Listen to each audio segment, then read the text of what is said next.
Hi everyone, I am Niyati Gupta and welcome back to Macro Cafe. तो क्योंकि आप आदित्य जी को देख के बहुत बोर हो गए थे, तो आज मैं आपके लिए एक बहुत इंटरेस्टिंग स्टोरी लाई हूँ। आप लोग रोज़ अपनी लाइफ में अलग अलग तरीके की कंपनीज देखते हो, कुछ छोटी, कुछ बड़ी, कुछ बहुत बड़ी। रोज़ नए बिजनेसमैन से मिलते हो, पर क्या आप कोई ऐसी कंपनी सोच सकते हो जिनके पास अपनी आर्मी हो, जो अपने सिक्के छपवाती हो, जो राजाओं को बताती हो कि अब थ्रोन पे बैठना है और अब उतर जाना है। एक ऐसी कंपनी जिसके पास 2.5 लाख सोल्जर्स थे, आज की ब्रिटिश आर्मी से भी ऑलमोस्ट डबल। तो हम बात कर रहे हैं ईस्ट इंडिया कंपनी की, जिसने 200 साल तक दुनिया की सोने की चिड़िया को लूटा। आज की इस वीडियो में हम देखेंगे कैसे एक कंपनी जो सिर्फ काली मिर्च बेचने आई थी, वो पूरे कॉन्टिनेंट की मालिक बन गई। उसने सबसे बड़ा ड्रग कार्टेल बनाया और 200 साल तक इंडिया पे राज किया। क्या एक कंपनी इतनी पावरफुल हो सकती है? तो चलिए दोस्तों, grab yourself a cup of coffee, क्योंकि आज मैक्रो कैफे में हम लोग जाने वाले हैं 400 साल पीछे।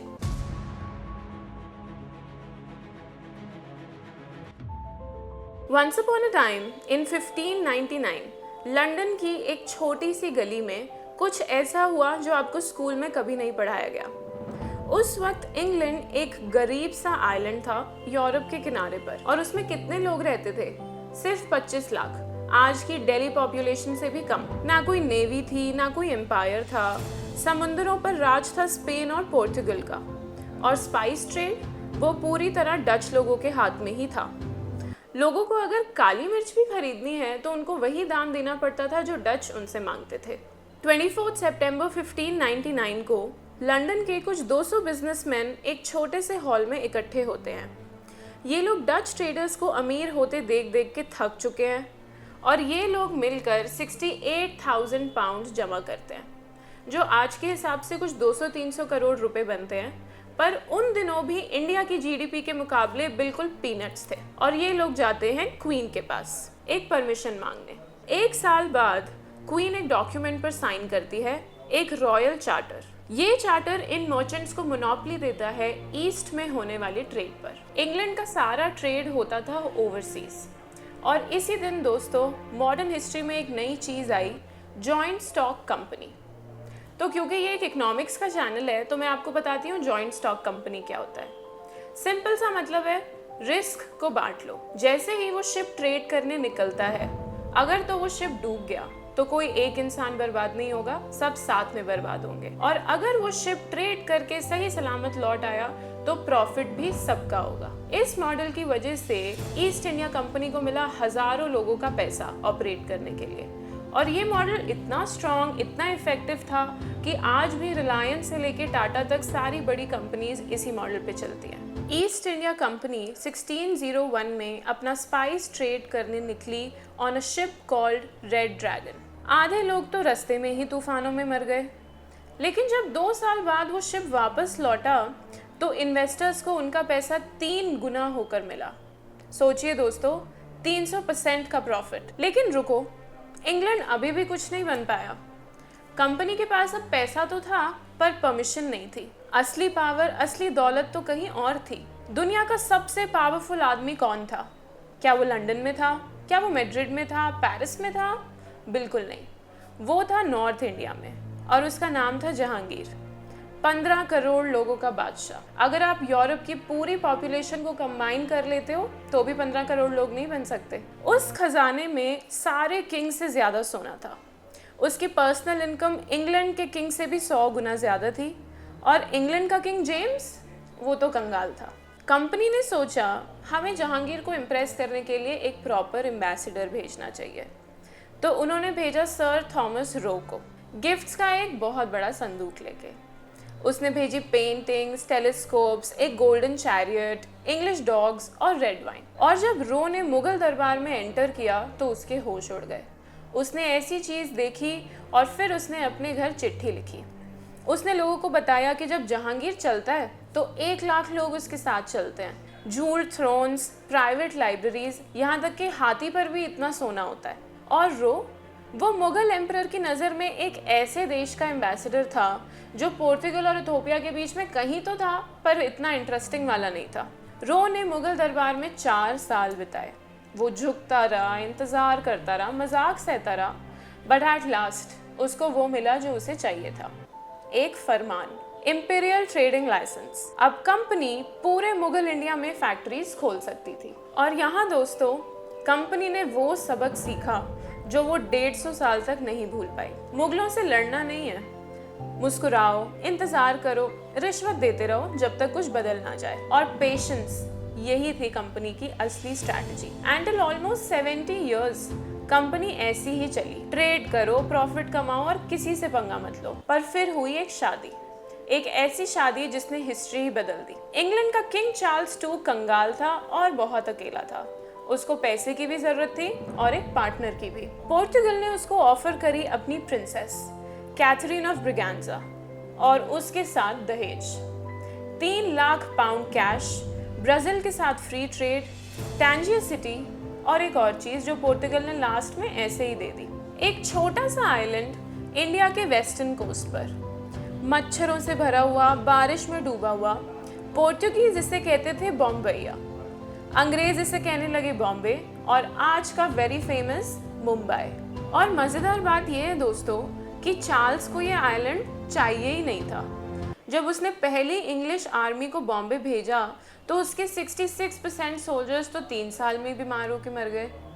तो किंग ने सोचा कि भाई इस आइलैंड को ईस्ट इंडिया कंपनी को रेंट पे दे देते हैं। और कितना किराया लिया? सिर्फ 10 पाउंड पर मंथ। 10 पाउंड जो आज के सिर्फ 2 से 3 लाख रुपए बनते हैं। सोचिए दोस्तों, एक पूरा आइलैंड 2 लाख रुपए किराए पे। लेकिन बॉम्बे में वो था जो सूरत में नहीं था, एक डीप वाटर हार्बर, यानी कि यहाँ पे बड़े शिप्स आ सकते हैं। ये एक आइलैंड था और सबसे इम्पोर्टेंटली ये मुगल के ज्यूरिसडिक्शन से बाहर था, यानी कि ईस्ट इंडिया कंपनी के पास इंडिया का एक ऐसा टुकड़ा था जो एक्चुअली इंडिया का था भी नहीं। 20 साल के अंदर बॉम्बे की पॉपुलेशन 6 गुना हो गई। कंपनी के पास अपना पहला शहर था। और हिस्ट्री बार बार हमें एक ही चीज़ सिखाती है, जब ट्रेडर के पास ज़मीन आ जाती है तो धीरे धीरे वो ट्रेडर एक रूलर बन जाता है। लंदन में कंपनी का नया चेयरमैन बैठा है, सर जोसिया चाइल्ड, एक सेल्फ मेड आदमी, इंग्लैंड के सबसे अमीर लोगों में से एक। वो एमपीज को रिश्वत देता है, किंग को प्राइवेट पेंशन देता है और उसने तो कभी इंडिया देखा भी नहीं है। वो रिपोर्ट्स पढ़ता है और सोचता है औरंगजेब मराठास के साथ लड़ता है, उसकी आर्मी कितनी फैली हुई है पर उसका ट्रेजर खाली हो रहा है। तो वो कैलकुलेशन करता है और डिसाइड करता है कि हम इनको ताकत से हरा सकते हैं। 1686 में वो 19 वॉरशिप्स को इंडिया भेजता है और सिर्फ एक ही ऑर्डर देता है, मुगल पोर्ट्स पर कब्जा करो। और दोस्तों उसकी कैलकुलेशन कितनी सही थी ये बताने के लिए मैं आपको कुछ नंबर्स बताती हूँ। औरंगजेब के एम्पायर में थे 15 करोड़ लोग और उसकी आर्मी थी 4 लाख सोल्जर्स की। On the other hand east India company की आर्मी में कितने लोग थे? 5000। इसको आप वॉर तो नहीं कह सकते, ये एक चींटी का हाथी को मारने जैसा है। मुगलों ने जवाब दिया और एक भयंकर जवाब दिया। सूरत सीज हो गया, फैक्ट्रीज को लूट लिया गया, इंग्लिश मर्चेंट्स जगह जगह अरेस्ट होने लगे, बॉम्बे भी हाथ से गया। 1689 तक कंपनी ये वॉर हार चुकी थी और कंपनी के डायरेक्टर्स ने औरंगजेब के सामने लिटरली घुटने टेक दिए। 1 साल बाद औरंगजेब ने उन्हें माफ कर दिया। मगर ईस्ट इंडिया कंपनी ने एक सबक सीखा, एक ऐसा सबक जो वो कभी नहीं भूलेंगे। एक यूनिफाइड मुगल एम्पायर के अगेंस्ट कंपनी कभी नहीं जीत सकती, कभी नहीं। ये सीखने के बाद कंपनी ने वही किया what they are best at. They showed patience and they waited for almost 18 years. लेकिन फिर 1707 में सब कुछ बदल गया। औरंगजेब 88 ईयर्स की एज में डेक्कन के एक टेंट में मर जाता है और उसके साथ उसका एम्पायर भी मरने लगता है। 1 साल के अंदर उसके बेटे थ्रोन के लिए एक दूसरे को मार देते हैं। 10 साल में 3 अलग अलग एम्परर्स बने और हटाए गए। बंगाल, हैदराबाद, अवध, इनके गवर्नर्स ने दिल्ली को टैक्सेस भेजने बंद कर दिए, अपनी अलग आर्मीज बनाई और अपने अलग सिक्के छापने लगे, यानी कि सेंट्रल अथॉरिटी टूटने लगी। और जब सेंट्रल अथॉरिटी टूटती है तो एक नया प्रोडक्ट मार्केट में आता है जिसे कहते हैं पॉलिटिकल इंस्टेबिलिटी। इस प्रोडक्ट का पहला बायर था ईस्ट इंडिया कंपनी। 1739 में दुनिया को ये पता लग चुका था कि मुगल एम्पायर अब खोखला हो चुका है। पर्शिया के वॉरलॉर्ड नादिर शाह ने 60,000 कैवलरी लेकर करनाल में 3 घंटे की बैटल लड़ी और उन्होंने मुगल आर्मी को खत्म कर दिया। Then he entered Delhi, fought a war for 9 hours and killed 30,000 people. The Yamuna turned red. He stayed there for 57 days, emptied their treasury and took the peacock throne. हाँ जी, वही peacock throne जिसमें कोहिनूर जड़ा था। और एक 15 साल का शहजादा red fort की खिड़की से ये सब देख रहा था। उसका नाम था शाह आलम। एक दिन वो एम्परर बनेगा, पर किस चीज़ का? 70 करोड़ रुपए की ट्रेजरी खाली हो चुकी थी। और इसी दौर में एक फ्रेंच गवर्नर डुप्ले ने एक एक्सपेरिमेंट किया जो इंडिया की मिलिट्री हिस्ट्री हमेशा के लिए बदल देगा। उसने कुछ 100 इंडियन रिक्रूट्स किए, उन्हें यूरोपियन इन्फेंट्री टैक्टिक्स में ट्रेन किया, फ्लिंट लॉक मस्केट्स दिए और 10,000 मुगल कैवलरी के सामने खड़ा कर दिया। कैवलरी का सफाया हो गया और यहीं से एक नया सोल्जर इन्वेंट हुआ जिसका नाम था सिपॉय। फिर 1765 में आता है वो मोमेंट जो सब कुछ बदल देता है।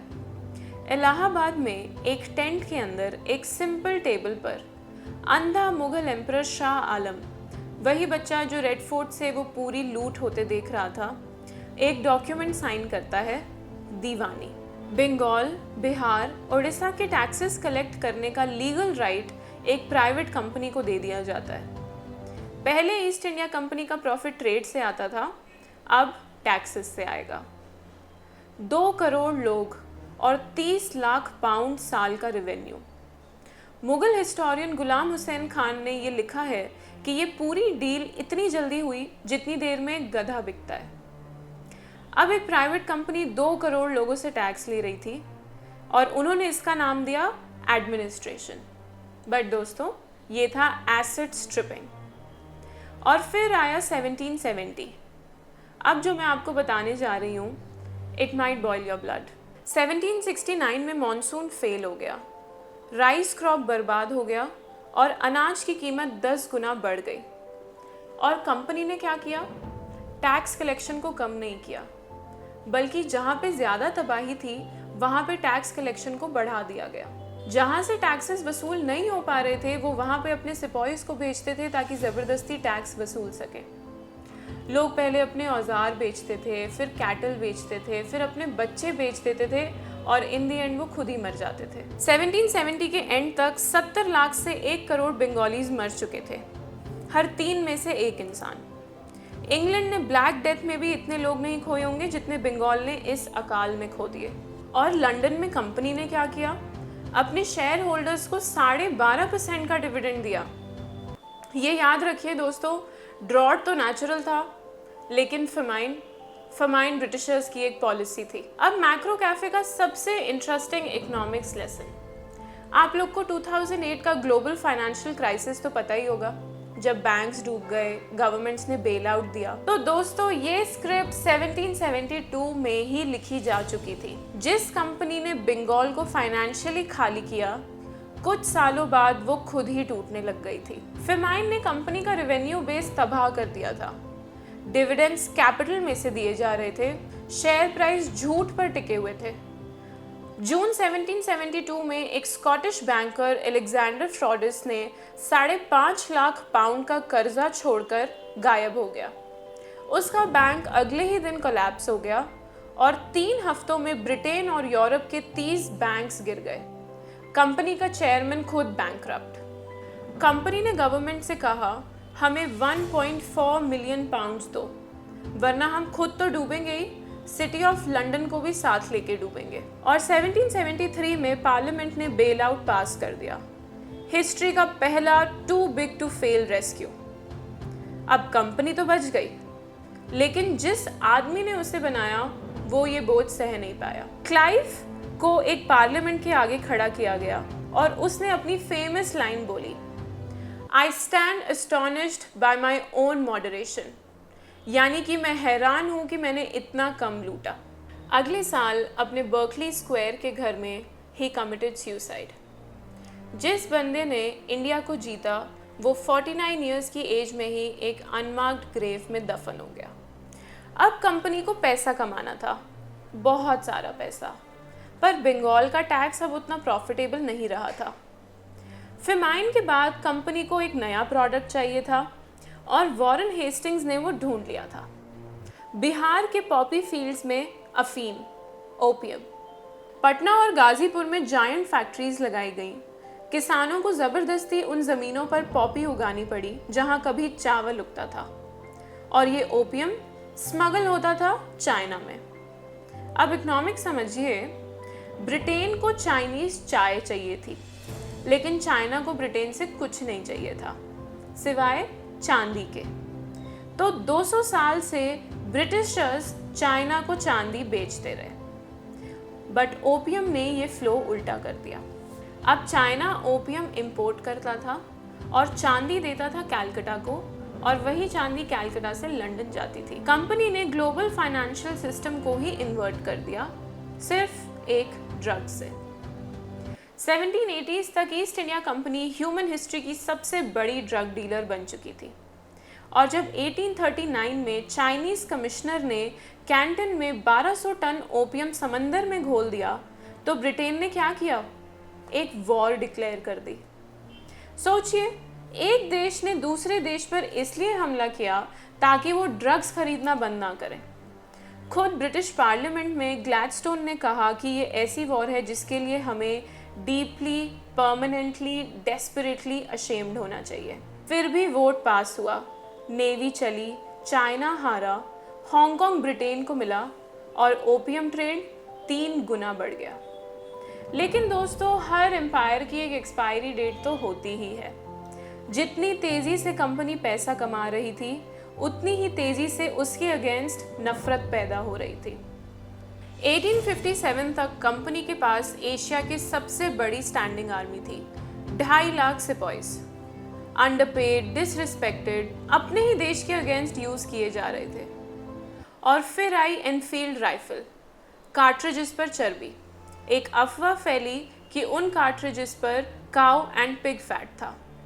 एक ही कार्ट्रिज से हिंदू और मुस्लिम दोनों का धर्म भ्रष्ट। मई 1857 मेरठ, सिपाहीज ने कार्ट्रिज लेने से मना किया। उन्हें पूरी आर्मी के सामने बेड़ियों में जकड़ाया गया। अगली दोपहर उनके साथियों ने बगावत कर दी, बैरक्स जला दिए, और रात होते होते रिबेल्स दिल्ली की तरफ आने लगे। 82 इयर्स के बहादुर शाह जफर को रिबेलियन का लीडर घोषित कर दिया गया। 6 महीने तक, सुनिए, 6 महीने तक कंपनी ने नॉर्थ इंडिया के हर मेजर सिटी का कंट्रोल खो दिया। वो पूरा इंडिया खोने के बहुत करीब थे, लेकिन लंदन ने इंपीरियल हिस्ट्री की सबसे बड़ी डेवलपमेंट की। उन्होंने सिटीज़ को बॉम्बार्ड किया, गांव जला दिए, रिबेल्स को तोपों के मुंह से बांधकर उड़ाया गया। 1858 तक रिबेलियन कुचला जा चुका था, लेकिन एक चीज़ हमेशा के लिए टूट गई, ये इल्यूजन कि एक प्राइवेट कंपनी एक कॉन्टिनेंट चला सकती है। 2 अगस्त 1858 क्वीन विक्टोरिया ने government of India act sign किया। ईस्ट इंडिया कंपनी को किया डिसॉल्व। सारी टेरिटरीज, आर्मीज, ट्रीटीज, डेट्स सब क्राउन ने निगल लिए।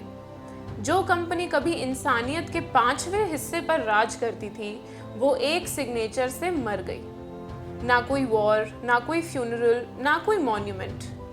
1874 में वो चुपचाप बंद हो गई। लेकिन दोस्तों, यहाँ कहानी खत्म नहीं होती, क्योंकि कंपनी तो मर गई, लेकिन उसका सिस्टम नहीं मरा। वही रेवेन्यू कलेक्शन, वही ओपियम फैक्ट्रीज, वही सिपाहीज, वही रेशियल हायरार्की, बस यूनिफॉर्म बदल गया। पहले सब कुछ ईस्ट इंडिया कंपनी के राज में था, अब सब कुछ डायरेक्टली यूके गवर्नमेंट के राज में था। ब्रिटिश राज ने इंपीरियलिज्म इन्वेंट नहीं किया, उसने बस उस पर एक क्राउन पहना दिया, और अगले 90 सालों में इंडिया में फेमाइन्स में 10 से 20 करोड़ लोग और मर गए। So let's conclude this story. तो आज का मैक्रो कैफे का टेक अवे क्या है? फर्स्ट, अगर कंपनीज को इतनी ज़्यादा पावर मिल जाती है तो वो गवर्नमेंट से भी कई ज़्यादा ताकतवर बन जाती है। दूसरा, असली पावर हमेशा मिलिट्री के पास नहीं होती, पैसों की पावर भी होती है। बैटल ऑफ प्लासे पैसे से ही जीती गई थी। और तीसरा, 2008 की फाइनेंशियल क्राइसिस में आपने टू बिग टू फेल का कॉन्सेप्ट सुना होगा। ये कॉन्सेप्ट 2008 में नहीं बना था। हिस्ट्री रिपीट नहीं होती, पर वो राइम ज़रूर करती है। ये कॉन्सेप्ट ब्रिटिश राज के टाइम ही बन गया था। ईस्ट इंडिया कंपनी को भी टू बिग टू फेल बोला था और इसीलिए उनको अपना कॉर्पोरेट बेल आउट भी मिला। तो ये पूरी स्टोरी सुनने के बाद आप मुझे कमेंट्स में बताइए कि कौन सी ऐसी आज की कंपनी है जो ईस्ट इंडिया कंपनी जितनी पावरफुल बन सकती है। I will wait for your comments. अगर आपको ये वीडियो पसंद आई हो तो like, share, subscribe to Macro Cafe and also press the bell icon because we will come up with more such videos. Thank you, stay smart, जय हिंद।